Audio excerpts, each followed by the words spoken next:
Jay-Z in trouble as Diddy turns him in during confession. Jay-Z. You want to know why there's no vindication for me? Because for 4 years, I've been screaming, not just Diddy, but Diddy and Jay-Z are monsters. And the victim-making machine kept going on. Jay-Z has been notable by his silence since these charges were brought against Diddy. Why do you think that is? Because that's what he does. He starts little fires everywhere, forces everyone involved to go and carry water while he sneaks away without a response. That changes now, Sean. You must respond. You have no choice. Harvey Weinstein, Jeffrey Epstein, Robert Kelly, Sean Combs have one person in common, professionally and privately. Sean Carter. This has been a fist of tyranny that has been punching through.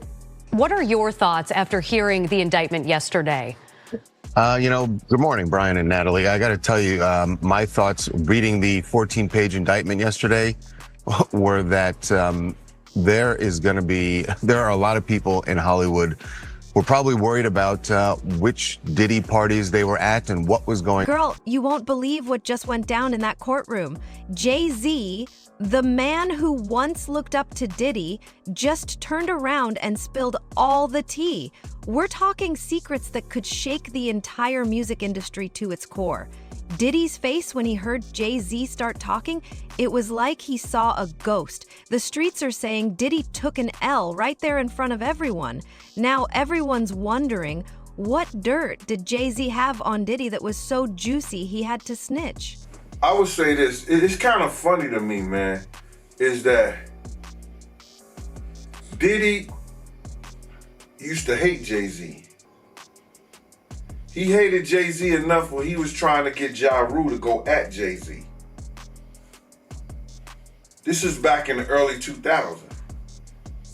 And one day, Asner, Kushner, Diddy and myself went to a Nets game and we met Jay-Z. I've never been a Jay-Z fan, like some of his music, the whole 9 yards. But when we went over to the, I think that was Prudential Center in Newark, and him and Puff met up, it was strange to me. Because I remember what Puff was trying to do. And then both of them, they was talking about something amongst each other, amongst all of us, and laughing and joking with each other. Then over the years, I see them giving garden parties. You understand what I'm saying? You could tell that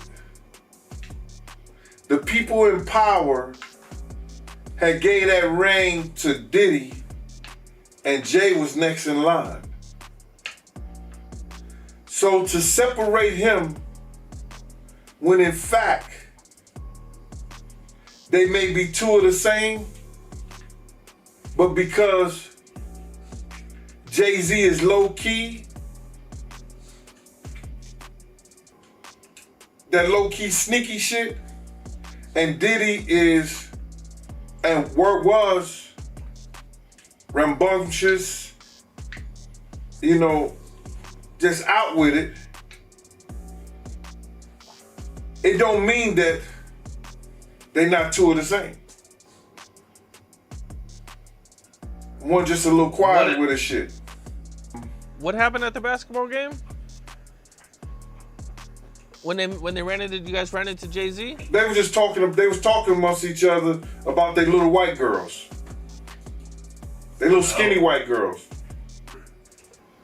And I mean, did Diddy always say negative things about Jay around you? The time he was trying to get Ja Rule to go at Jay, yeah. He was. They worked it out. Was there a reason behind it? I couldn't tell you the reason behind it. It's probably because Big had died. I don't know what it was, man. I don't know why he wanted Ja Rule to go at Jay. I guess if he kept them beefing or kept them into some bullshit, he could rise up in between both of them. You know what I mean? Yep. It definitely was some snakes. Girl, remember when Jay-Z was just Diddy's little sidekick? Those days feel like ancient history, like flip phones and MySpace. Back then, Jay-Z was just another hungry rapper trying to make it big, and Diddy was the king of the hip-hop castle. Diddy took Jay under his wing, showed him the ropes, and probably thought he was grooming the next generation of talent. Little did he know, he was nurturing a whole lion. Fast forward to today, and Jay-Z walks into that courtroom like he owns the place. And let's be real, he kind of does. We're not just talking about a successful rapper anymore. This is Jay-Z, the billionaire businessman, the empire builder, the man who went from selling CDs out of his car to selling out stadiums. The moment he stepped into that courtroom, you could feel the energy shift. It was like watching a chess master make his opening move, and everyone knew the game was about to change. Now, the streets are saying Jay-Z's been sitting on some major dirt for years, like buried treasure-level secrets. But why spill it now? What could make Jay-Z turn on his old mentor? Money, revenge, or something deeper? Girl, the theories are flying faster than gossip at a hair salon. Some say it's about business.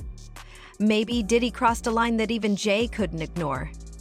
Others are whispering about personal betrayals, the kind of stuff that turns friends into enemies overnight. A lot of people are saying or asking, is Jay-Z next? Again, Sister Jaguar Wright been talking about this. Jaguar Wright says Diddy better start snitching. Jay-Z is next, calls out celebs who supported Diddy. We are back on the Real Life Productions channel, which I'll leave in the description for you guys to check out more and even subscribe, man. Hey.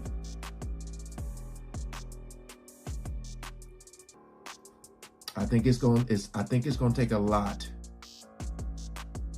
It's gonna take a lot to take Jay-Z down. Just because I think he's really in deep with the people above him. So I think like they really gonna try to protect them as much as they can. But boy, this brother is connected to a lot. A lot. So we ain't gonna waste no more time. Let's jump right into it.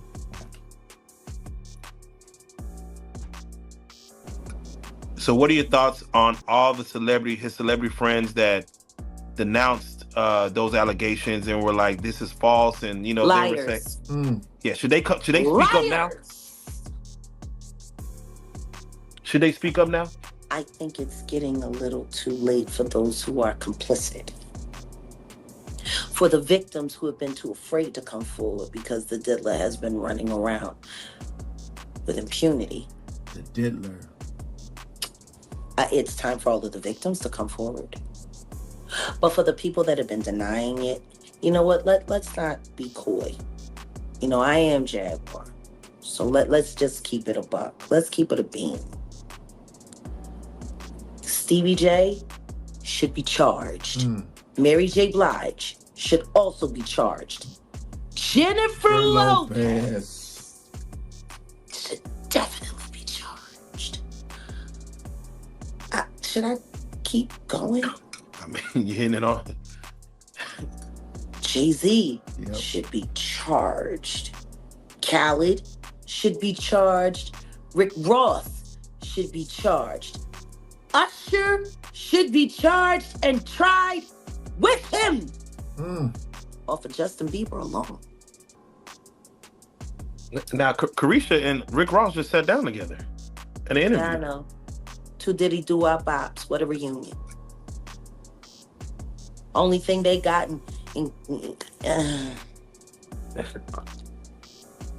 Now, Will Yeah, Will Diddy hold start herself back. snitching? she threw it up. Yeah, He better. He better. But the only thing I'm interested in him talking about is. So, I know what she's saying. Like,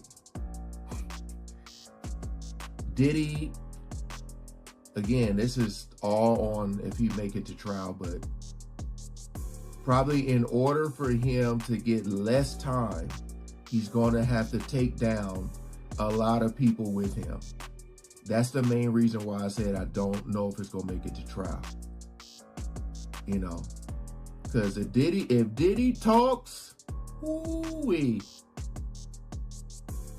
Oh, unless he's like just done, unless he's like, you know, I can't do no 20 years in jail.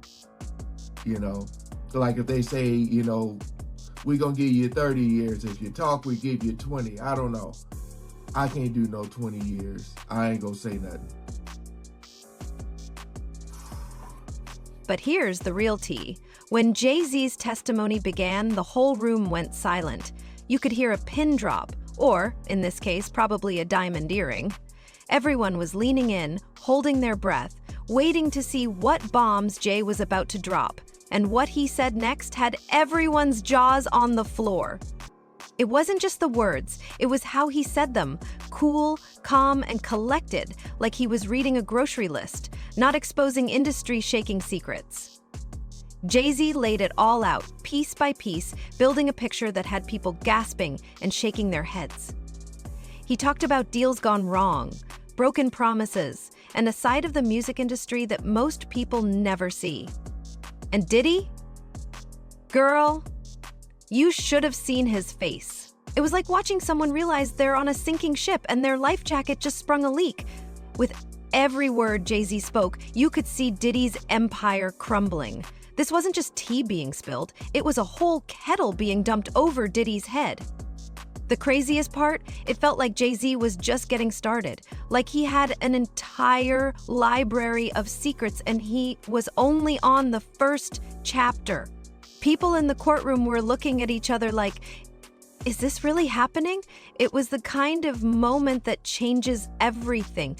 Friendships, alliances, whole careers.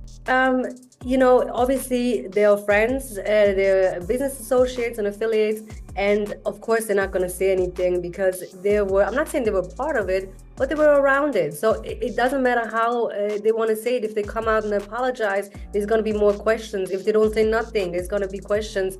I have heard some things about the camp from Jay-Z, not from Jay-Z itself, and seen some things as well, I would say, but I want to be very careful here.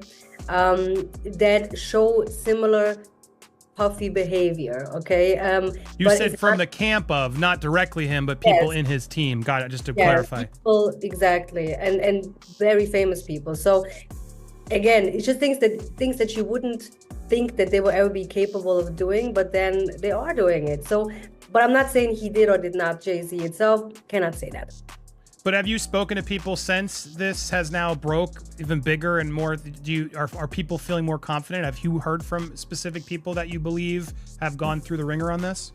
Yeah, I mean, I have spoken to some people, and a lot of them are very broken, especially people that been in this industry for a very long time, that just have been silenced and been afraid of, what if I'm out of this circle? What am I going to do with my life, right? But they have actually recognized the abuse and seen, okay, that's not normal. Because a lot of people, they just felt like, well, it's just a part of this business and it's normal and it shouldn't be normalized. So I think it's good that all these things are coming out and people can actually heal and free themselves. If they come out and do a lawsuit or not, that's up to them. But sometimes it's just a healing for themselves, you know? Girl, if you thought that was juicy, wait till you hear what came next.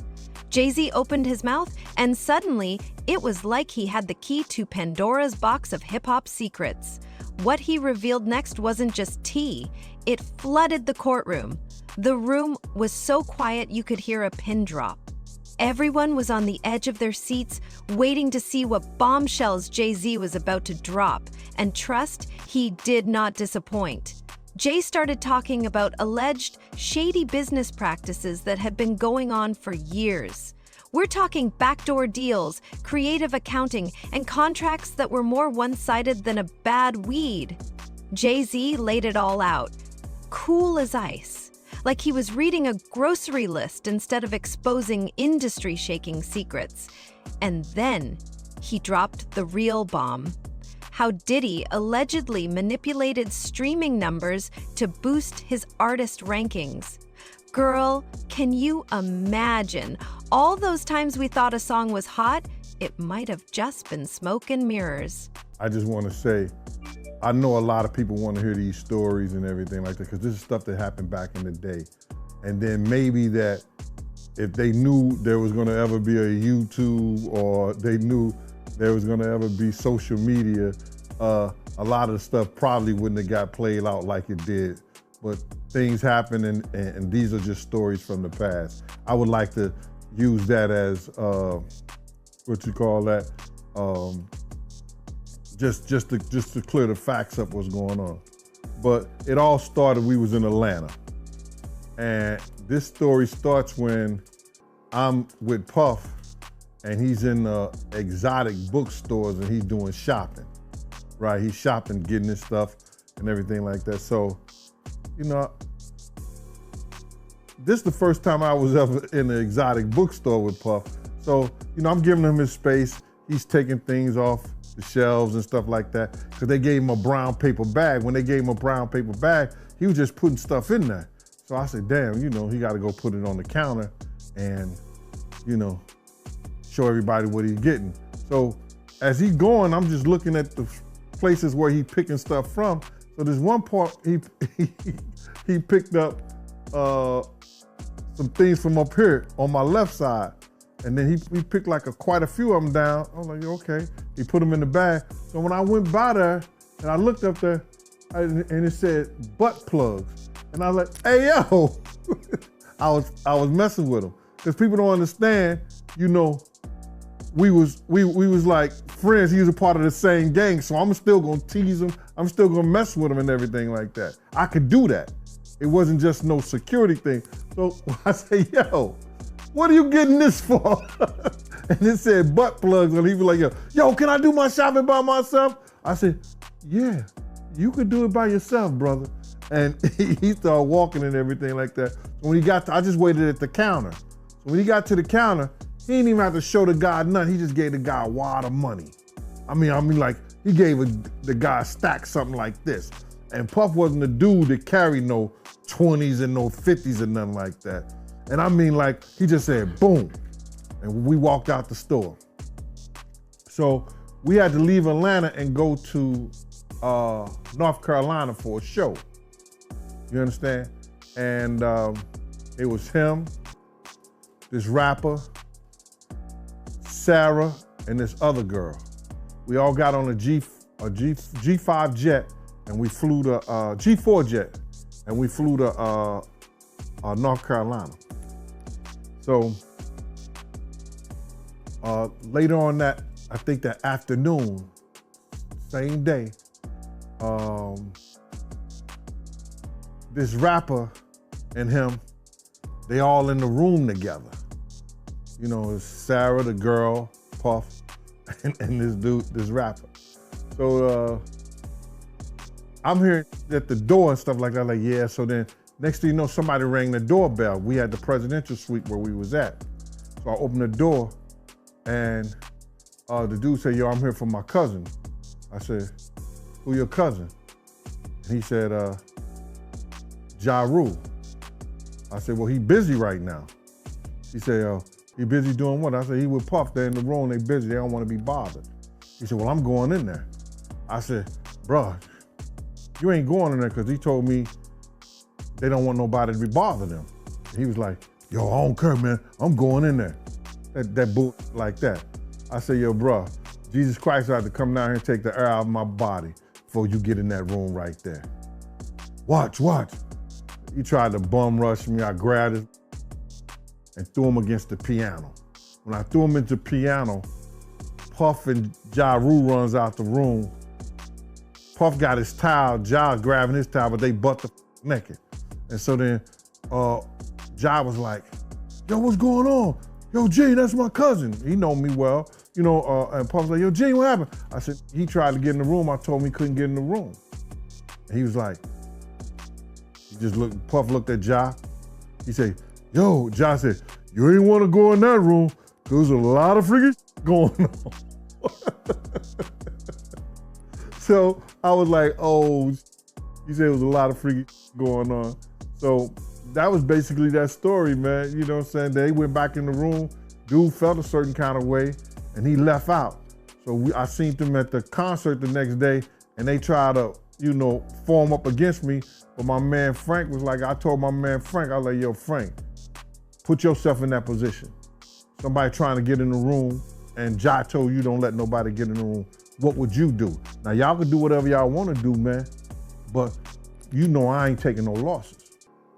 He said, yo, you good, and that was it. Bruh, when Ja said, you don't want to come up in there, a lot of freaky stuff is going on. You got to use your mind. What they was doing with those butt plugs. Right.